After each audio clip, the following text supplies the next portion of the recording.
अतुलजी, भाजपच्या सगळ्याच नेत्यांनी म्हणजे अमित शहापासून सगळ्यांनी सांगितलं की आम्ही अगदी भयमुक्त वातावरण देऊ पश्चिम बंगालमध्ये. अगदी एखादी तरुणी स्कूटीवरनं बिंदास्त जाऊ शकते, एक गुंड सुद्धा तिच्याकडे बघू शकणार नाही, कोणाची हिंमत होणार नाही, असं सरकार देऊ, असं वातावरण आम्ही वेस्ट बंगालमध्ये देऊ. घुसखोरी पूर्णपणे आम्ही निपटून काढू, झिरो टॉलरन्सनुसार आम्ही घुसखोरीचा मुद्दा सगळा निकाली काढू, असं काही महत्त्वाची आश्वासनं होती. या आश्वासनांना बंगालच्या मतदारांनी प्रतिसाद दिला का? तुम्हाला हा प्रश्न विचारताना ब्रजभूषण शरण सिंग आठवत नाही का?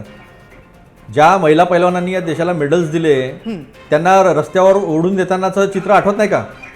तुम्हाला प्रज्वल रेवन्ना आठवत नाही का? 3000 महिलांचा रेप करणारा. कुलदीप सेंगर आठवत नाही का?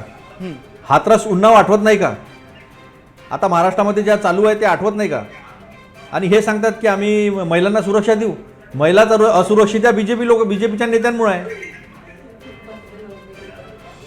महिला असुरक्षित ह्या बीजेपीच्या नेत्यांमुळे आहे. त्यांचा बायलेश धनखड नावाचा एक नेता आहे बीजेपी ओव्हरसीजचा ऑस्ट्रेलियामध्ये.